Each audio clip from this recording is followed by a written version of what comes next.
भारत माता की, भारत माता की, भारत माता की, वंदे वंदे वंदे।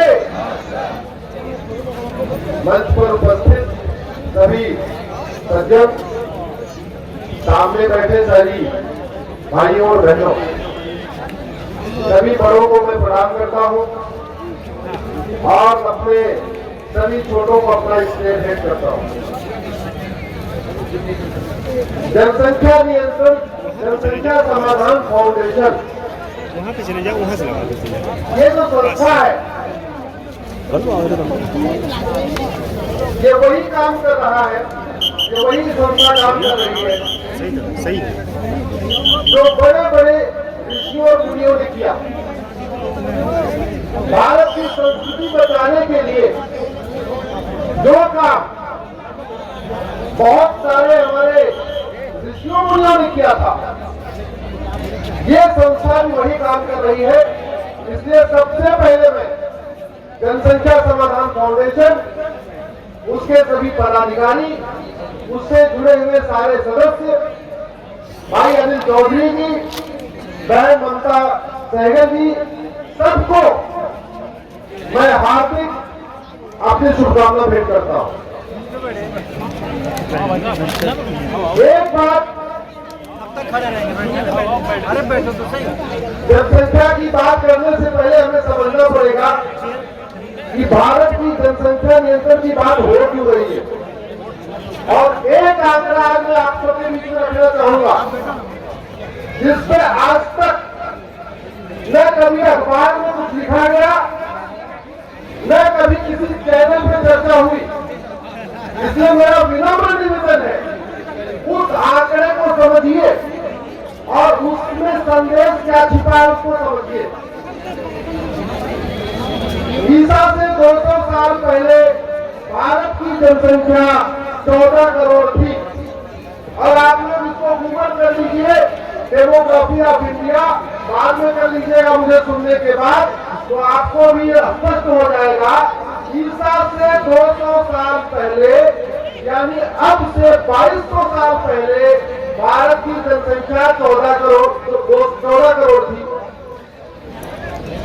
उस 100 साल के बाद भारत की जनसंख्या बढ़ी 15 करोड़ हो गई। जब ईसा शुरू हुआ जनसंख्या और बढ़ी 16 करोड़ हो गई। ईसा के 100 साल के बाद जनसंख्या और बढ़ी 18 करोड़ हुई। दूसरी शताब्दी में 20 करोड़ हुई। तीसरी शताब्दी में 22 करोड़ हुई। मैं भारत की बात कर रहा हूँ और भारत का मतलब उस समय के भारत में पाकिस्तान, बांग्लादेश, ये सब भारत थे। 14वीं शताब्दी में जनसंख्या बढ़ी 25 करोड़ हो गई। ध्यान से आगे को समझिए, जनसंख्या लगातार बढ़ रही है। हर 100 साल के बाद जनसंख्या 100 लोग 1 करोड़ 2 करोड़ बढ़ रही है। 5वीं शताब्दी में जनसंख्या 25 करोड़ हो गई। 6वीं शताब्दी में जनसंख्या 35 करोड़ हो गई।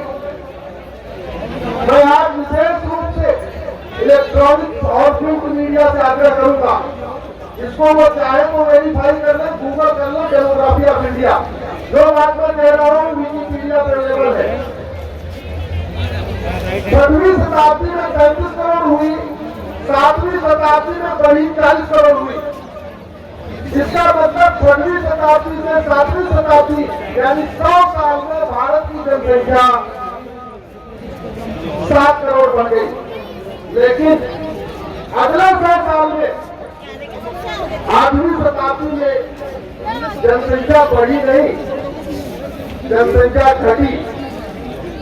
अगर 6वीं शताब्दी से 7वीं शताब्दी में 35 करोड़ से 40 करोड़ हुआ, 7 करोड़ बढ़ा, तो 7वीं से 8वीं में भी कम से कम 7 करोड़ बढ़ना चाहिए था। 40 से 47 करोड़ चाहिए था, लेकिन 40 से 47 नहीं हुआ, 47 में 39 हो गया, जनसंख्या कम हो गई। अगले साल 8वीं शताब्दी में 39, 9वीं शताब्दी में 38, 10वीं शताब्दी में 36, 11वीं शताब्दी में 33। आप देखिए हर 100 साल में जनसंख्या घटती जा रही है। 10वीं शताब्दी में महमूद गजनी आया था। 12वीं शताब्दी में जनसंख्या 28 करोड़, ये आ गया मोहम्मद गोरी, जनसंख्या और कम हुई 28 करोड़। 13वीं शताब्दी में 23 करोड़, फिर 5 करोड़ कम हो गई। 14वीं शताब्दी में 18 करोड़ हो गई। 15वीं शताब्दी में बाबर आया 14 करोड़ हो गई। पूरी दुनिया में आप बताइए जनसंख्या बढ़ती है, जनसंख्या घटती है? जोर से बोलिए, बढ़ती है, घटती है? लेकिन भारत की जनसंख्या ईसा से 200 साल पहले भी 14 करोड़ थी। बाबर के बाद 17वीं शताब्दी में भी 14 करोड़ थी। इसका मतलब 1900 साल में भारत की जनसंख्या बढ़ी नहीं। जानते क्यों नहीं बढ़ी? क्योंकि भारत बढ़ता रहा, भारत घटता रहा, भारत घटता रहा।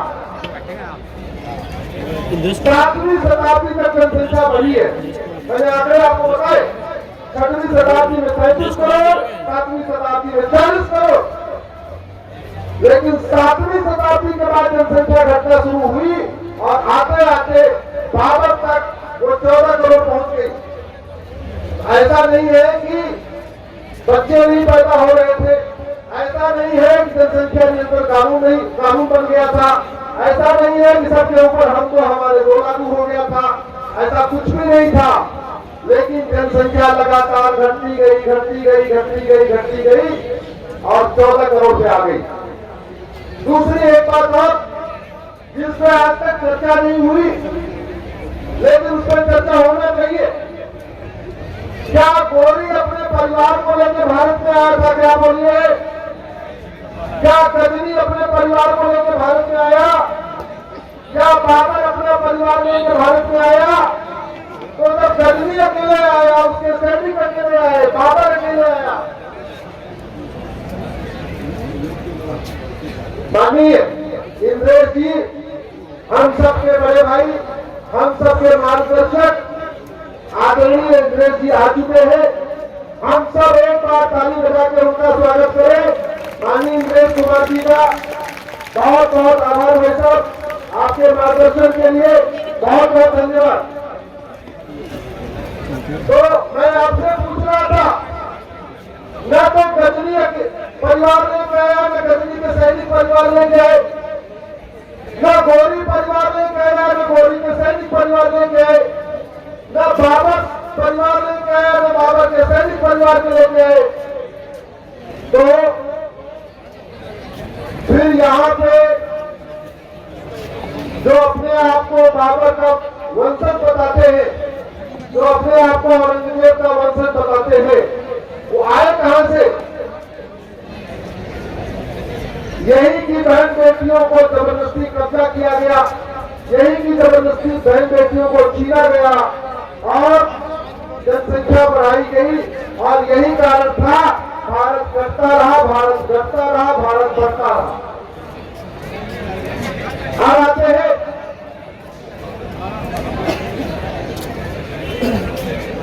आखिर कानून की जरूरत क्यों है, इसको आप समझिए। जैसे किसान का काम है अच्छी फसल पैदा करना, फैक्ट्री में काम करने वाले श्रमिक की ड्यूटी है मेहनत के साथ फैक्ट्री का प्रोडक्शन बढ़ाना। छात्र का काम है, छात्र की ड्यूटी है, छात्र का धर्म है मेहनत से पढ़ाई करना। टीचर का धर्म है मेहनत से बच्चों को पढ़ाना। डॉक्टर का धर्म है ईमानदारी से मेहनत से इलाज करना। नाई का धर्म है ईमानदारी से अच्छी तरीके से बाल काटना। मिस्त्री का धर्म है अच्छी तरीके से घर बनाना। सबका कर्तव्य है। माननीय इंद्रेश जी आ गए हैं, बहुत बहुत आभार, बहुत बहुत धन्यवाद। आइए मेरे साथ आपका बहुत बहुत स्वागत है। आदरणीय इंद्रेश जी का एक बार जोरदार तालियां बजा के स्वागत करिए। हम सबके संरक्षक, हम सबके बड़े भाई, हम सबके मार्गदर्शक, जो लगातार मिशन में लगातार हम लोगों का मार्गदर्शन करते हैं, हम लोगों का उत्साह वर्धन करते हैं और समय समय पर लगातार हमें उनका मार्गदर्शन मिलता रहता है। माननीय इंद्रेश जी आ गए हैं। तो मैं ये कह रहा था, जिस तरीके से मिस्त्री की ड्यूटी अच्छी तरीके घर बनाना, नाई की ड्यूटी अच्छी तरीके बाल काटना, ड्राइवर की ड्यूटी अच्छी तरीके गाड़ी चलाना, डॉक्टर की ड्यूटी अच्छी तरीके इलाज कराना, इसी तरीके से देश के सांसदों का क्या कार्य है बताइए, उनका धर्म क्या है, उनका कर्तव्य क्या है? अच्छी तरीके से राष्ट्र हित में, देश हित में, समाज हित में, संस्कृति के हित में कानून बनाना, ये उनकी ड्यूटी है कि नहीं?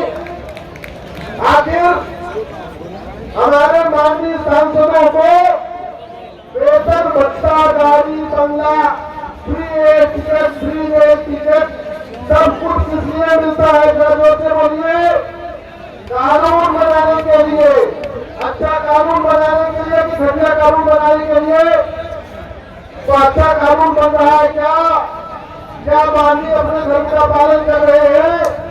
क्या ईमानदारी से अपना कर्तव्य का निर्वहन कर रहे हैं? अरे हम कोई रॉकेट साइंस की बात नहीं कर रहे, हम तो जो संविधान में लिखा हुआ है जनसंख्या नियंत्रण कानून, वही बनाने की मांग कर रहे। इसी के लिए मैं माननीय सुप्रीम कोर्ट में लड़ रहा हूँ। बहन ममता बनर्जी जी, भाई अनिल चौधरी जी, जनसंख्या समाधान फाउंडेशन की पूरी टीम सड़क पर लड़ रही है। तो सड़क पर संघर्ष हो रहा है, सुप्रीम कोर्ट में संघर्ष हो रहा है, सोशल मीडिया में संघर्ष हो रहा है। फिर हमारे माननीय कानून क्यों नहीं बना रहे? उनको बनाना चाहिए कि नहीं? आप सब मानते हैं उनको बनाना चाहिए।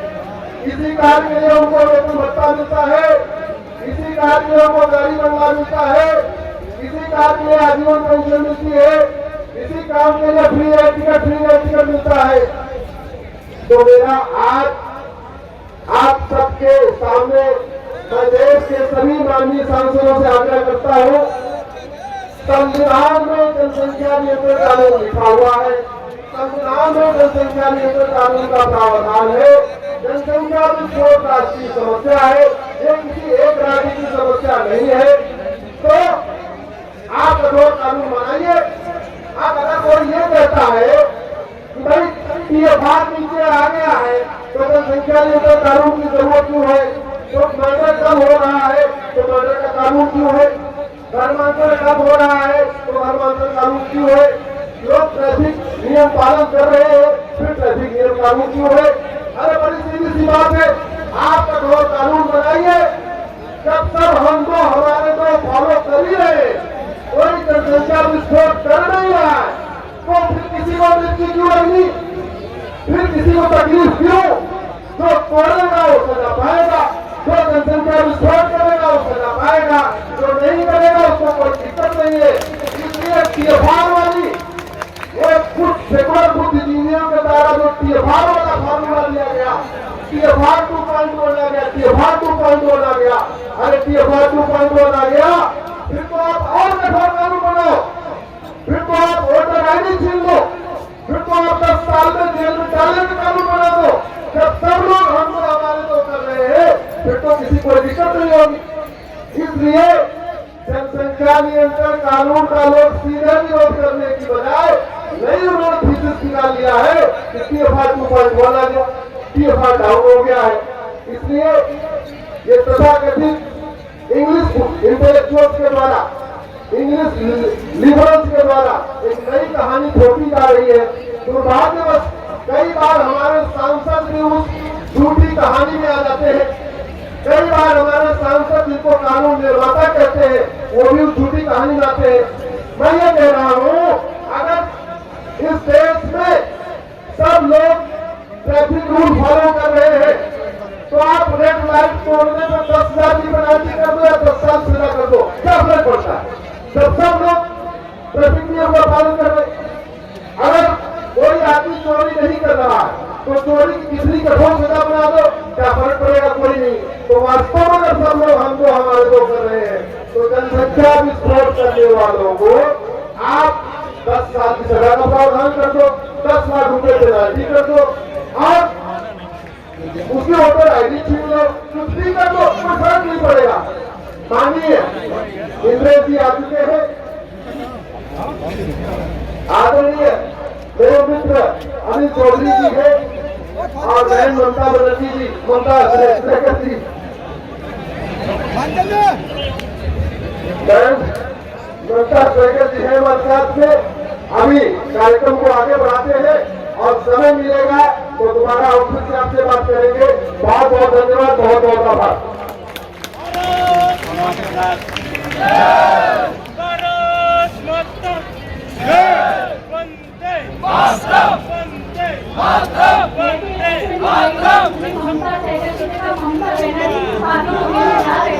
मैंने रोक दिया हाथ जोड़ के।